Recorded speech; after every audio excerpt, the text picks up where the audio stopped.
oración, recordar que el Señor nos mantiene siempre, Él es poderoso y bueno.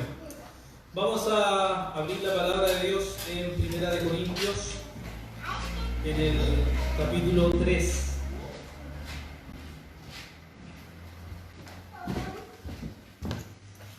Primera de Corintios, capítulo 3. Hoy vamos a estar leyendo del verso 9 al verso 15. Dice así la palabra de Dios en versión Reina Valera contemporánea. Porque nosotros somos colaboradores de Dios y ustedes son el campo de cultivo de Dios, son el edificio de Dios. Según la gracia que Dios me ha dado, yo como perito arquitecto puse el fundamento, mientras que otro sigue construyendo encima. Pero cada uno debe tener cuidado de cómo sobreedifica, porque nadie puede poner otro fundamento que el que está puesto, el cual es Jesucristo. Y si alguno edifica sobre este fundamento y pone oro, plata, piedras preciosas, madera, heno u hojarasca, su obra podrá verse claramente. El día lo pondrá al descubierto, y la obra de cada uno, sea lo que sea, será revelada y probada por el fuego. Si lo que alguno sobreedificó permanece, ese recibirá su recompensa. Si lo que alguno sobreedificó se quema, ese sufrirá una pérdida. Si bien él mismo se salvará, aunque como quien escapa del fuego. Dios bendiga la palabra de Dios. Bien, mis hermanos, aquí tenemos al apóstol Pablo en estos versículos hablándonos con una nueva ilustración. En este caso, desde el verso 9 hacia adelante, está hablándonos con una ilustración de un edificio. Y la construcción en el mundo antiguo era algo muy difícil, hermanos. No era algo fácil de poder hacer. O sea, construir algo era muy difícil. Hace pocos días atrás, en China, se construyó un edificio en 10 días. 10 días. Los chinos construyen rápido. 10 días por el tema del coronavirus. Inmediatamente construyeron, pero en el mundo antiguo no era para nada así. Para construir algo se demoraba mucho tiempo, siglos. Y si uno piensa en grandes ejemplos del mundo antiguo, puede pensar en la Gran Muralla China o puede pensar en las pirámides de Egipto. Y para que se pudieran construir ellas, tuvieron que tomar mucho tiempo. Fue muy larga la construcción para llegar a concretar aquella construcción.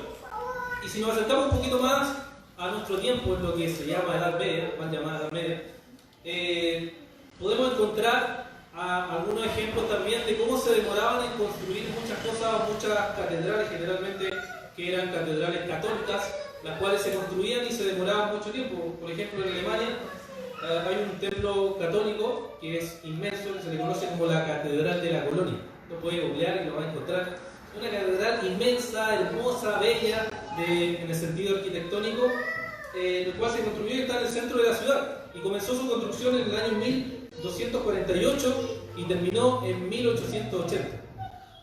O sea, se demoró una enormidad, mucho tiempo para que pudiera terminar de construirse, 632 años, para que se lograra construir aquella catedral. Otro ejemplo está en España, en la ciudad de Granada, donde también hay una especie de casa como edificio que muestra toda la forma de arquitectura que tenían los árabes cuando llegan ahí a España, ¿cierto? Y construyen una hermosa especie de castillo, el cual se demoró aproximadamente 600 años en construirse. Entonces, si alguien piensa en el ejemplo que el apóstol Pablo está usando aquí del edificio, las personas que estaban escuchando entendían que cuando él hablaba de edificio, se refería a un edificio que se iba a demorar en construirse, no en un edificio de 10 días, como hoy por la tecnología se puede, por las máquinas que existen se puede, pero en el mundo antiguo no sucedía así.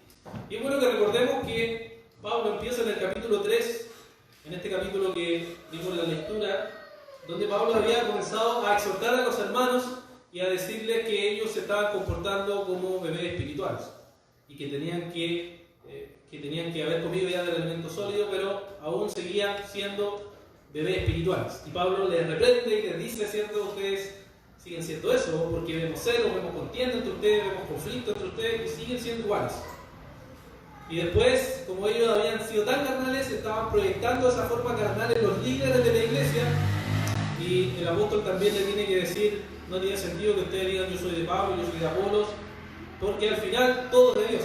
Y para ilustrar eso, usan una analogía o una ilustración del campo de aquella época, y dice, yo regué, yo planté, Apolos regó, pero finalmente el crecimiento lo da Dios. Y quiere mostrarle a los corintios que vean que en verdad no importa quién hace qué cosa en la iglesia. Ninguno es mayor que otro, les dice, sino que finalmente quien es el que está guiando y diseñando la obra de Dios es el mismo Dios. Es el Espíritu Santo el que está guiando su iglesia y está llevando a cabo esta construcción. Y ahora Pablo entonces entra en esta nueva ilustración para tratar de explicarnos algunos otros principios para que nosotros como iglesia tengamos claro que quién es el que está construyendo la iglesia es finalmente el Señor. Pero el Señor lo hace a través de nosotros. Nosotros somos los instrumentos que Dios ha puesto para que la iglesia sea construida, para que la iglesia sea edificada. Y desde el verso 9 es cuando ya el apóstol Pablo aquí, en ese verso 9, tiene las dos ilustraciones juntas, una, ¿cierto?, del contexto del campo y la otra del contexto del edificio.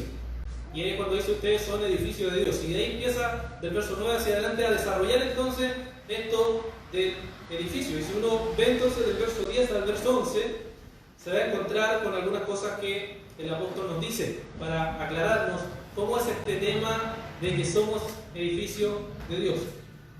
Y en primer lugar, si uno se da cuenta del verso 10, se va a encontrar con que el apóstol dice que según la gracia que me ha sido dada. O sea, lo primero que reconoce el apóstol es que este edificio no se construye por las fuerzas propias, sino que se construye por la gracia de Dios. La gracia de Dios, que es la obra de Cristo en nuestro corazón, es la que hace que se lleve a cabo este edificio. Y así mismo empezó la carta, Pablo, cuando habla de que la gracia y la paz sea dada a la iglesia en Corinto.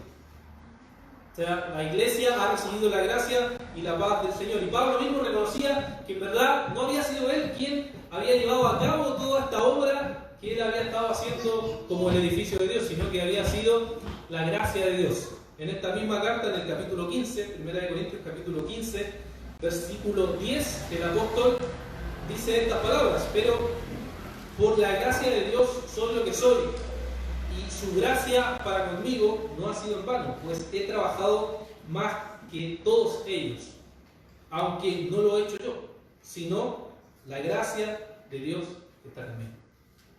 O sea, el apóstol siempre reconocía que en verdad era la gracia de Dios que estaba trabajando en él. Y es bueno recordar siempre eso nosotros también. Es la gracia de Dios trabajando en nosotros. Es ese misterio del Espíritu Santo habitando en nosotros que está trabajando silenciosamente en muchas ocasiones y otras veces de forma muy evidente. Pero es la gracia de Dios. Y el apóstol lo que resalta aquí es que la gracia de Dios es la cual ha empezado a poner este fundamento y en el cual él trabaja también. Pablo no fue escogido por sus propios méritos, aunque méritos del mundo tenía, pero no eran solo los méritos que Dios quería, sino que fue escogido por misericordia. Él había sido un perseguidor de la iglesia y Dios quiso escogerlo. En segundo lugar, lo que podemos ver aquí es que Pablo se presenta a sí mismo como el perito arquitecto. En mi versión dice perito arquitecto, en la NBI nos dice maestro constructor, NTV nos dice experto en construcción y Biblia de las Américas nos dice el sabio arquitecto. Todas esas palabras que son muy sinónimos, pero que aluden más o menos a lo mismo, aunque la mayoría de comentaristas alude a que la traducción más adecuada o más parecida con la idea que Pablo está escribiendo aquí está en la Biblia de las Américas, donde nos dice, ¿cierto?, que es alguien que es un sabio arquitecto. Y si nosotros ponemos esa frase dentro del contexto, podemos recordar los capítulos anteriores, donde los corintios estaban pasando todo lo que ellos pensaban y creían en la sabiduría de los hombres. Creían que eso era lo sabio, la sabiduría de los hombres. Pero Pablo le dice que él era el sabio, no por sí mismo, sino porque ya dijimos, estaba conectado con la gracia, porque él predicaba el Evangelio. Por eso es que él se consideraba y había sido llamado por Dios como el sabio arquitecto. El apóstol Pablo, que había sido encomendado por Dios a plantar iglesias entre los gentiles específicamente, y por tanto él era la persona encargada de comenzar el trabajo. Sabio, arquitecto, llamado por Dios. Dios lo había llamado, le había dado una vocación, y por tanto Pablo hacía eso. Y le recordaba constantemente a los corintios que eran personas que querían negar que el apóstol Pablo era apóstol Pablo, cuando más adelante en los capítulos más adelante que vamos a ver, trataban de acusarlo de ciertas cosas. El apóstol le decía, pero ustedes son mis sellos. Yo les prediqué a ustedes y ustedes llegaron al Señor por medio de mí. Es algo que no pueden negar. Es algo que no pueden negar al haber sido yo el llamado por Dios para predicar el Evangelio. Fíjese lo que le dice aquí en 1 Corintios capítulo 4, verso 15. Él le dice a los corintios, pero aunque ustedes tengan 10.000 instructores en Cristo, no tienen muchos padres, pues en Cristo Jesús yo los engendré por medio del Evangelio. No pueden negar que yo fui quien engendró, en el sentido de que Dios me usó a mí para que ustedes llegaran a conocer a Cristo. Y luego discutiendo con ellos en el capítulo 9, verso 2, también le dicen, tal vez otros no me consideren apóstol, pero para ustedes sí lo soy, porque ustedes son el sello de mi apostolado en el Señor. Tal vez otros digan, ¿saben qué? Tú no eres apóstol, pero debido a que yo les mostré el Evangelio y por medio de mí llegaron a Cristo, ustedes son el sello de este ministerio que yo llevo. Y aunque lo nieguen, la gracia de Dios me ha usado, porque Dios me ha llamado a mí a predicarle a ustedes para que ustedes lleguen a conocer al Señor. Entonces era lo que Pablo se presentaba como el perito arquitecto. En tercer lugar, lo que el apóstol resalta en estos versos, en el 9 y 10, es que él señala cuál es el fundamento correcto en el cual se debe edificar. Los corintios, como ya sabemos, tenían la fascinación por la filosofía o la retórica de los griegos. O sea, retórica que era adornar cosas, adornar discursos, pero al final no tenía ninguna sustancia en realidad.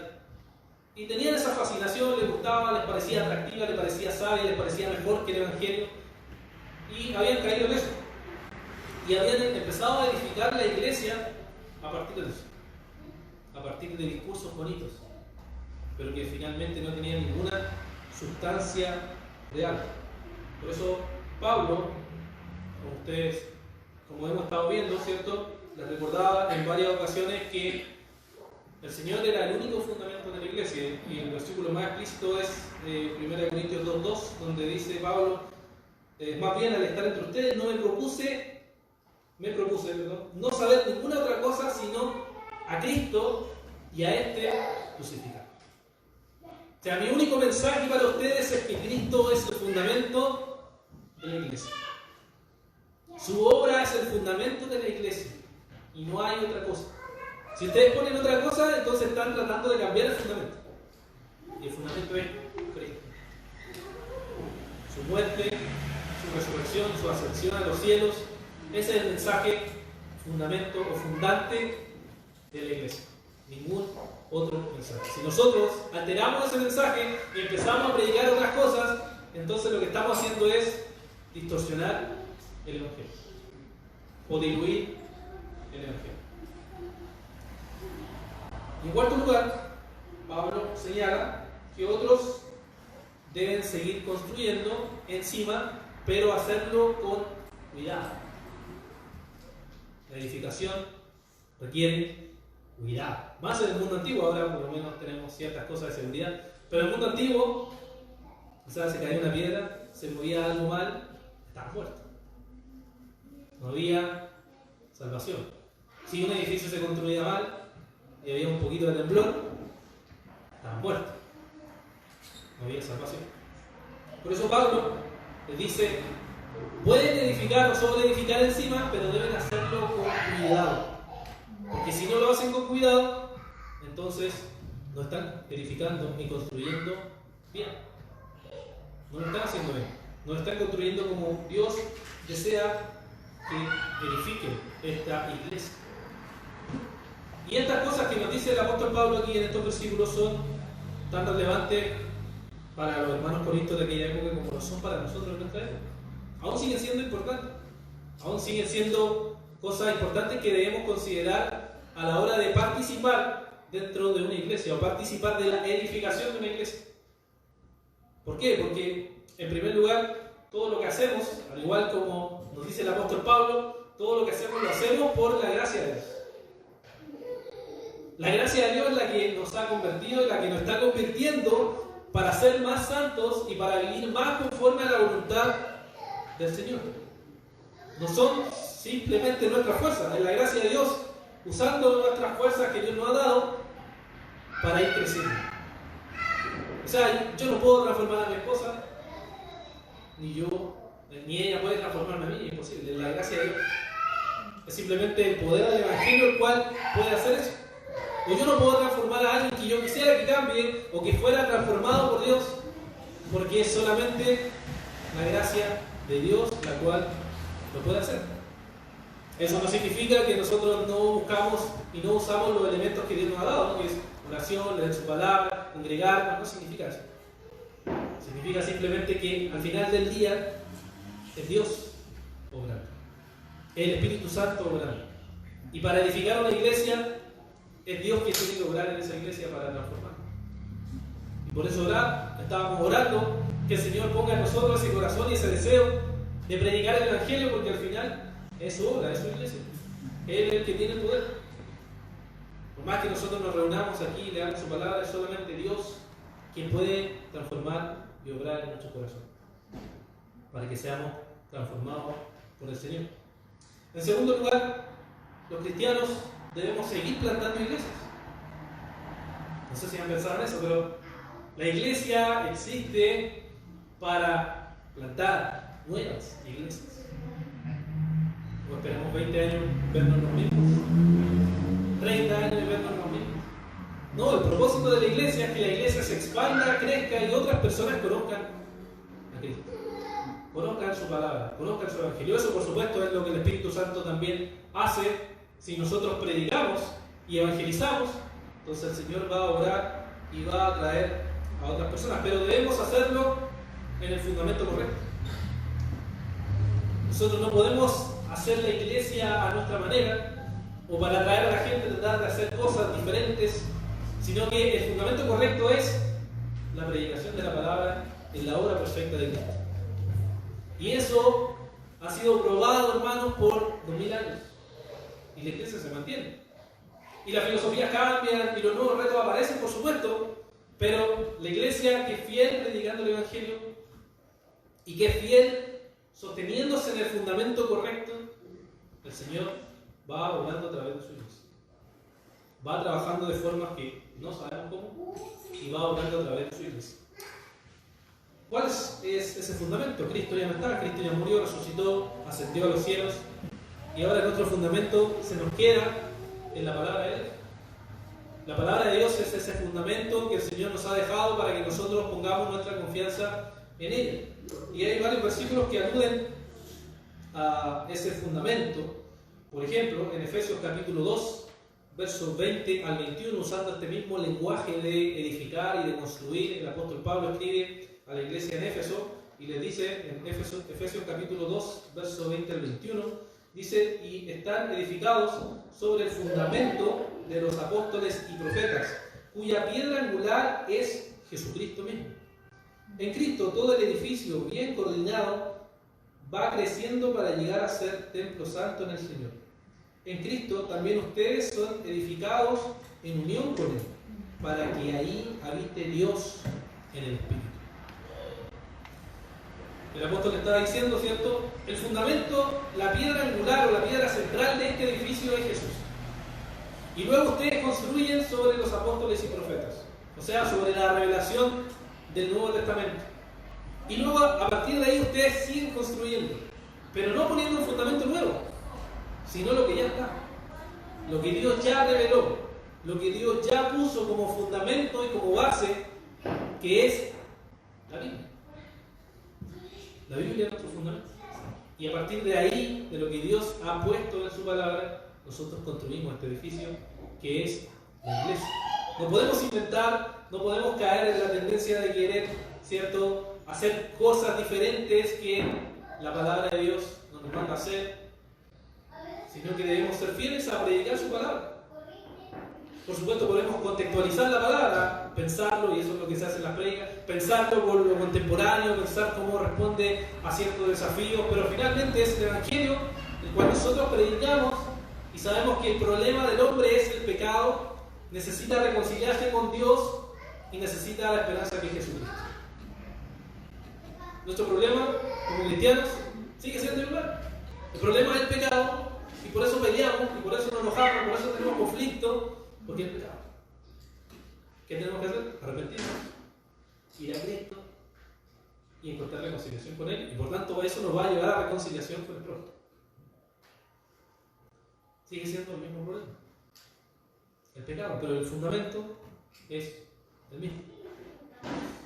En tercer lugar, no solo edificamos la iglesia para predicarle a los demás, sino que también los cristianos estamos llamados a edificarnos mutuamente en la fe. Debemos edificarnos mutuamente en la fe. Pablo escribe en Efesios capítulo 4, verso 29. Esta palabra dice: no pronuncien ustedes ninguna palabra obscena, sino solo aquellas que contribuyan a la necesaria edificación y que sea de bendición para los oyentes. ¿Qué tan edificante es conversar entre nosotros? ¿Qué tan edificante es tener una conversión? Cuando me refiero a edificante, no me refiero a que estamos citando Biblia y versículos todo el día. No se refiere a eso. Se refiere a una conversación sana, una conversación basada en cosas que edifiquen y que ayuden y que apoyen y que alienten y que animen en el Señor. Se refiere a que no estamos pensando chistes de doble sentido, hablando garabatos o hablando estupideces todo el tiempo. Por supuesto, a veces nos reímos estupideces, pero no estamos hablando todo el tiempo de eso, sino que estamos teniendo una conversación edificante. Y dice el apóstol ahí que no tengamos palabras obscenas. Nuestra lengua, Santiago 3, es muy peligrosa, es muy venenosa y puede estar siendo usada de forma pecaminosa, que finalmente no es edificante. O decir una cosa que hiera a un hermano porque sí, no es edificante. O hacer ironías sobre cosas que dañan, no es edificante. O murmurar, no es edificante, el pecado. Si no le digo al hermano las cosas que yo pienso del hermano y lo murmuro con otras personas, es pecado. Debo decírselo. Eso es lo que nuestro Señor nos enseñó. Y en cuarto lugar, se edifica una iglesia, y como dijimos al principio, se edifica una iglesia, hermanos, con paciencia.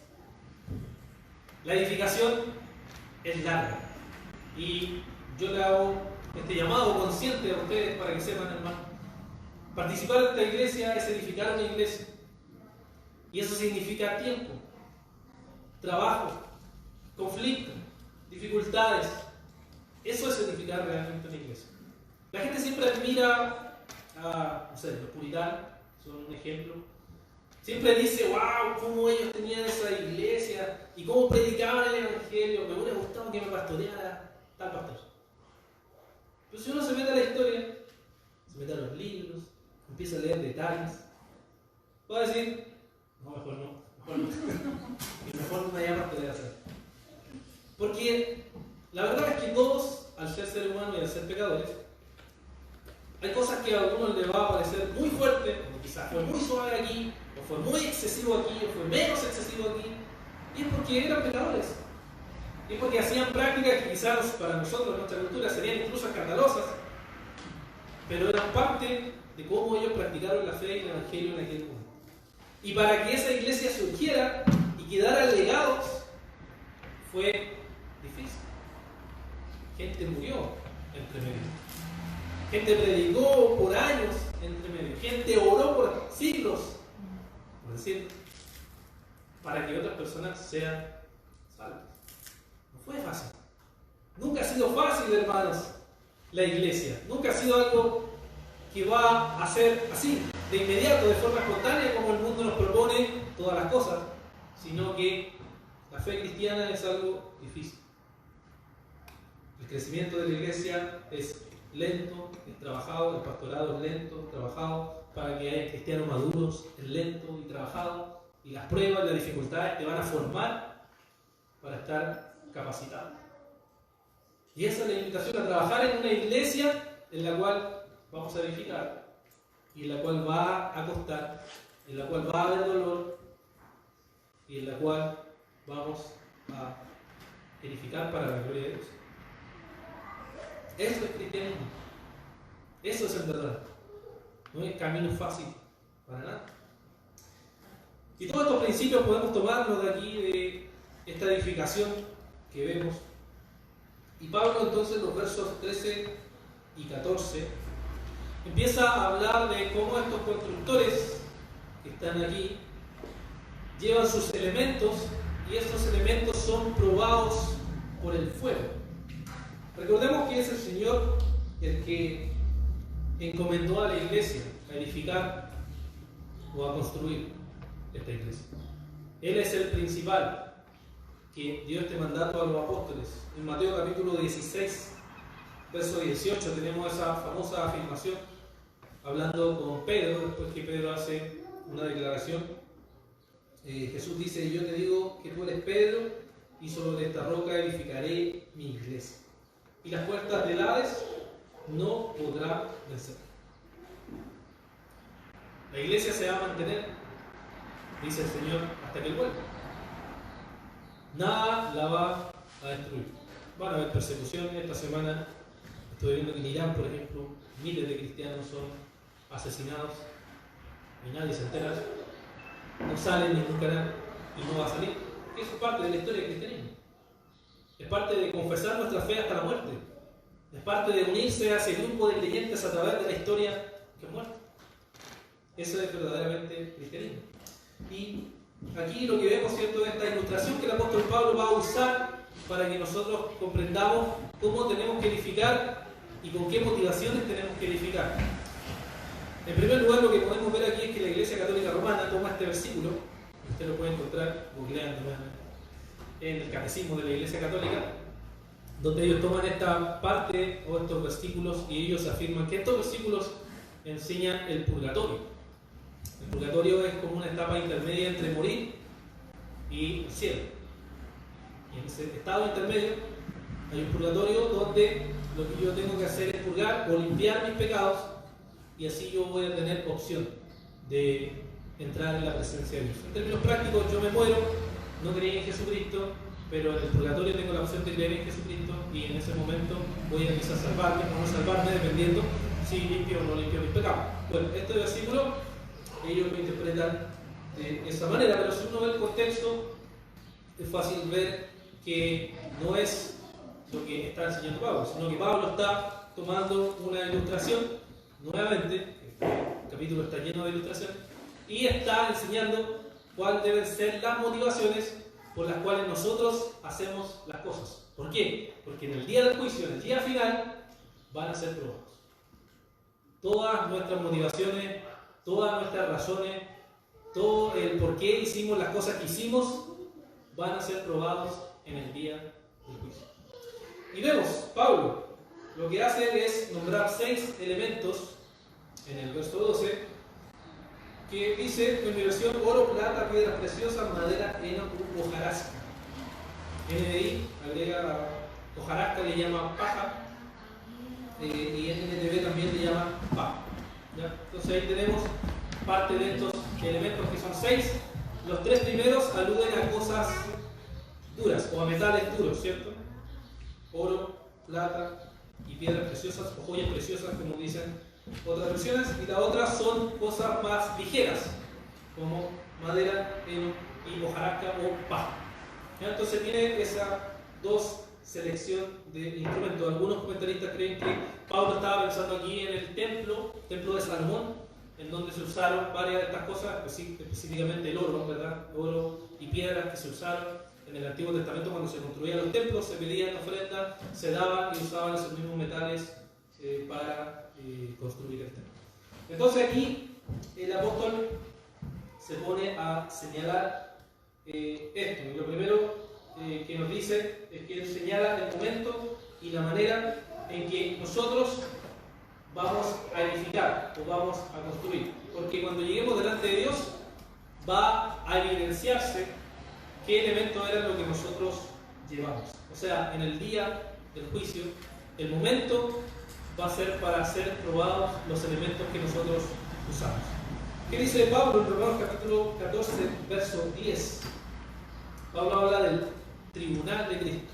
Les leo, dice: así que, ¿por qué juzgas a tu hermano? O tú también, ¿por qué menosprecias a tu hermano? Todos tendremos que comparecer ante el tribunal de Cristo. Y el verso 12 dice: así, y cada uno de nosotros tendrá que rendir cuentas a Dios de sí.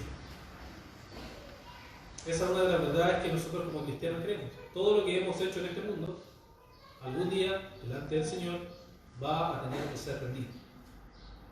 Vamos a dar cuenta por lo que nosotros hemos hecho. Segunda de Corintios 5:10 dice lo mismo, dice: porque es necesario que todos nosotros comparezcamos ante el tribunal de Cristo, para que cada uno reciba lo bueno o lo malo que haya hecho mientras estaba en el cuerpo. O sea, va a llegar el gran día en que todo lo que hemos hecho, ya sea público o secreto, va a salir a la luz. Eso debería hacernos sentir responsables, por decirlo menos, que delante de Dios Él sabe todo, Él ve todo y conoce todas nuestras motivaciones hasta lo más profundo de nuestra mente, y vamos a estar delante del Señor en ese gran día. Y la manera va a ser por medio del fuego purificador, que es la ilustración que se toma y que se usa muchas veces en la Biblia. Dios usa el fuego para purificar, para limpiar. Y esa idea está en el Antiguo Testamento como en el Nuevo Testamento. Dos versículos que lo muestran: Zacarías 13:9, donde está aquí hablando el profeta, dice: entonces echaré al fuego esa tercera parte y lo fundiré como se funda la plata, la probaré como se prueba el oro. El oro se metía en ese momento para limpiarlo de todas las impurezas y quedara completamente limpio. Y esta misma idea la usa el apóstol Pedro en 1 de Pedro capítulo 1 verso 7, donde dice: pero cuando la fe de ustedes sea puesta a prueba, como el oro, habrá de manifestarse en alabanza, gloria y honra el día en que Jesucristo se revele. El oro es perecedero y sin embargo se prueba con el fuego, y la fe de ustedes es mucha más preciosa que el oro. Entonces aquí tenemos, ¿cierto?, esta ilustración que nos usa el apóstol Pablo, que es: nuestras obras van a ser probadas por el fuego. Y esta ilustración o esta analogía nos muestra tres cosas que como cristianos van a ser probadas. Primero, es que la motivación va a ser probada. La motivación que hay para hacer las cosas. Una vez leí o escuché, ¿verdad?, que John Wesley, un famoso pastor antiguo, había dicho que la santidad es pureza de intención. Siempre me gustaba esa definición.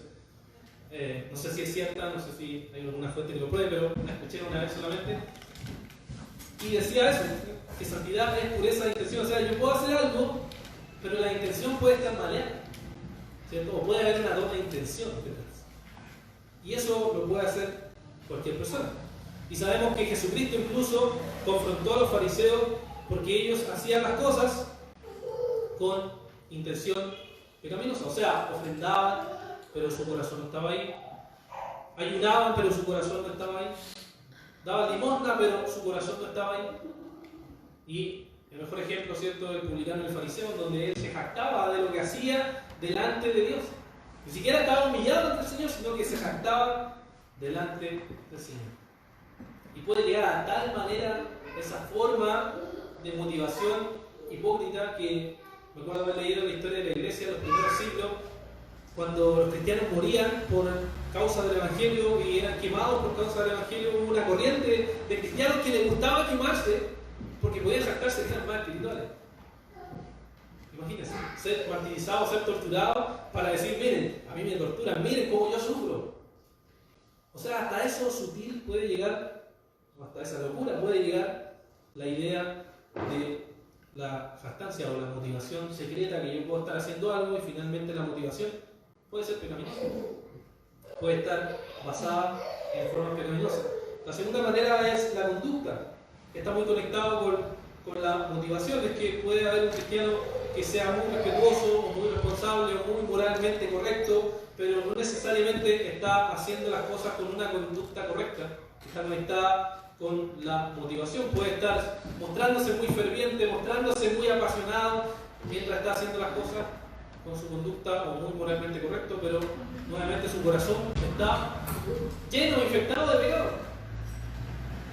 Y entonces cuando llegue el día del Señor y uno llegue y diga, mire, Señor, hice todo esto en la iglesia, yo estuve sirviéndote todo este tiempo, el Señor va a venir con el fuego y se van a dar cuenta que todas esas cosas que hacía era solamente madera, heno, paja, era nada, va a desaparecer, va a volar. Porque al final estaba pulsado, estaba motivado por una razón pecaminosa. Y en tercer lugar, podríamos decir que el servicio es otra de las cosas que nosotros como cristianos hacemos. El servicio es algo fundamental del cristianismo. En la base del cristianismo, nosotros servimos a un Dios vivo y verdadero. Y como servimos, nuestra motivación y nuestra conducta y nuestro servicio debe estar guiado por las cosas celestiales. Y dice Pablo en Colosenses que pongamos la mira en las cosas celestiales y no en las terrenales. Pero, ¿qué nos ha pasado, hermanos, que nuestra visión de las cosas está muy limitada, pareciera hoy en día? Pareciera que lo terrenal nos seduce tanto y nos atrapa tanto que no nos damos cuenta de en qué estamos viviendo. Y que parece que estamos atrapados, y como decía nuestro hermano Franco, pareciera que todo depende del rechazo o la prueba que se viene pronto. Parece que eso depende de nuestra vida. Y eso es poner la vista en las cosas terrenales. Es depender simplemente de lo que suceda ahí. Uno puede tener su opinión, puede tener su conciencia libre de hacer lo que va a hacer, pero el tema es que nosotros como cristianos nos debe preocupar más que no estamos predicando, nos debe preocupar más anunciar el Evangelio, nos debe preocupar más predicarles a todo tipo de personas y anunciarles que necesitan a Cristo. Y que como iglesia esa sea nuestra motivación, anunciar y predicar a Cristo. Y eso es poner nuestro servicio, toda nuestra fuerza, todo nuestro anhelo en predicar el Evangelio. Y Pablo dice que estas cosas que van a ser probadas y que el día del juicio, cuando nos presentemos, Dios va a revelar en verdad cuáles eran nuestras motivaciones, cuál era nuestra conducta, cuál era nuestro servicio en realidad en la iglesia, y vamos a enfrentarnos a Él. Dice también en los últimos versículos, en el 14 y 15, que habrá recompensa y habrá algunos que se salven, aunque por fuego. Sigue la misma ilustración y nos dice esta verdad en los últimos dos versículos. El primero dice que el primer constructor que sobreedifica sobre elementos sólidos y pasa por el fuego, pasa esa prueba, finalmente ahí se encuentra con que va a recibir recompensa. ¿Qué tipo de recompensa? ¿Cómo van a ser esas recompensas? Son preguntas que no tienen respuesta, como dicen por ahí. Pero la Escritura sí nos dice que estas recompensas son incorruptibles. O sea, no se corrompen, no se mueren, sino que estarán eternamente. Y hay varios versículos, pueden leerles 3. Primera de Corintios 9:25, si quieres seguirme, si no voy a escuchar. Primera de Pedro 5, 2 y segunda de Timoteo 4, 8. Primero, Primera de Corintios 9:25 dice: todos los que luchan se abstienen de todo. Ellos lo hacen para recibir una corona corruptible, pero nosotros para recibir una corona incorruptible. Ahí Pablo está usando una ilustración nuevamente, está usando la idea de los juegos de aquella época, cuando vienen los Juegos Olímpicos, ¿cierto? Y dice, bueno, ellos se esfuerzan, ellos trabajan, ellos hacen todo para recibir finalmente como premio una corona corruptible. Ahora si lo ponemos en nuestro contexto, bueno, no se esfuerzan mucho. Los cantantes de Viña del Mar o quienes han sido el Festival de Viña se esfuerzan para finalmente recibir una gaviota, aunque no se esfuerzan mucho, ¿no? Pero hacen todo para finalmente recibir un premio, y con eso es magnífico. Es el premio más magnífico que pueden recibir. Pero para nosotros como cristianos, el premio más magnífico es una corona incorruptible. Es mejor que eso.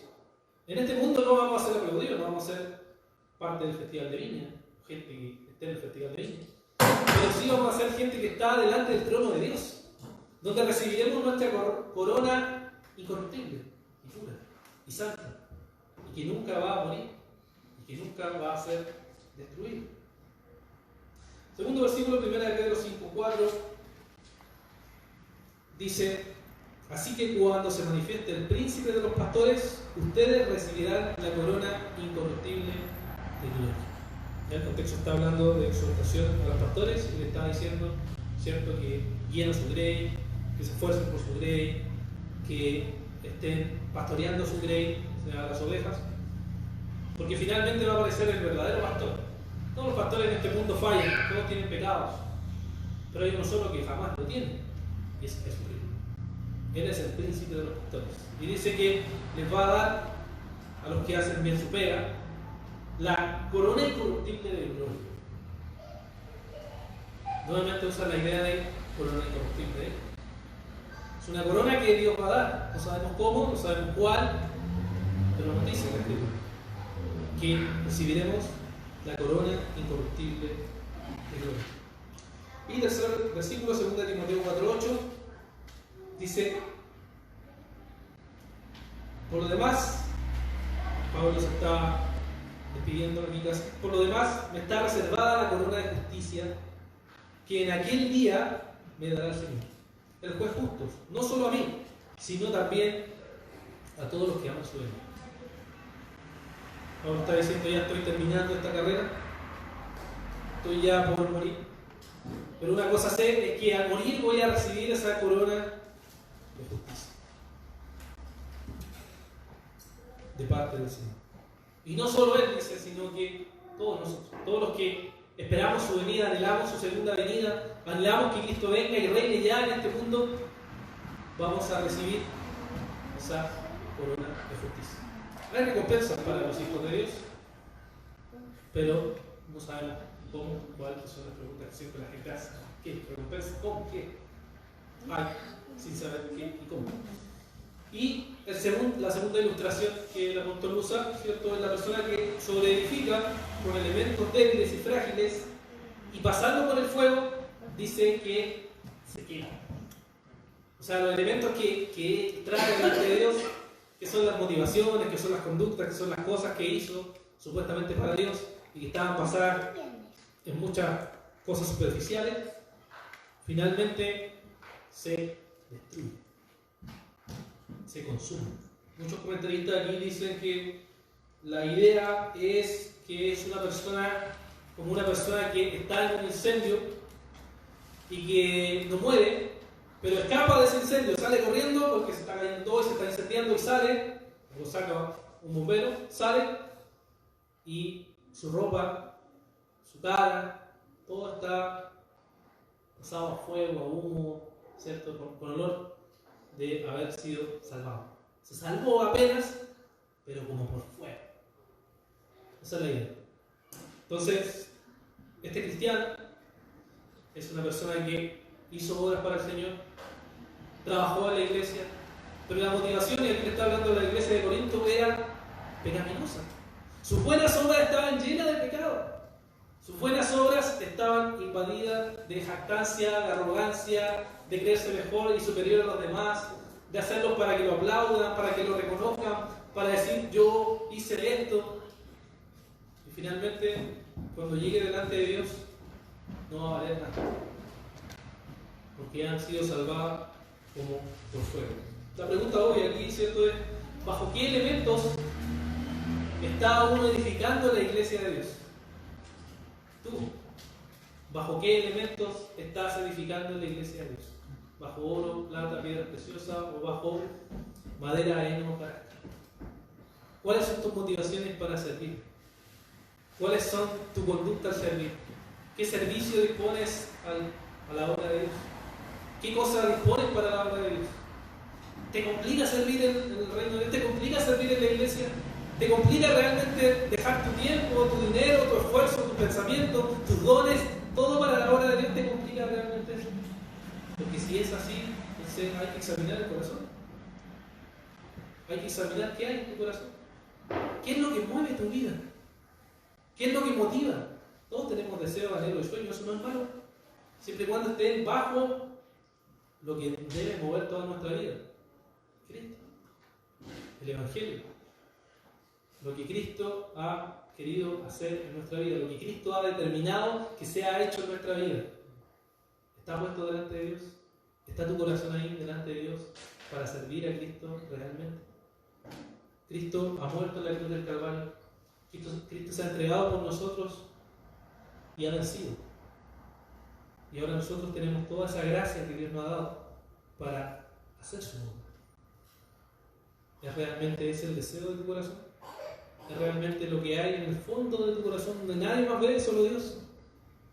Eso es lo que Pablo quiere que pensemos. Oremos.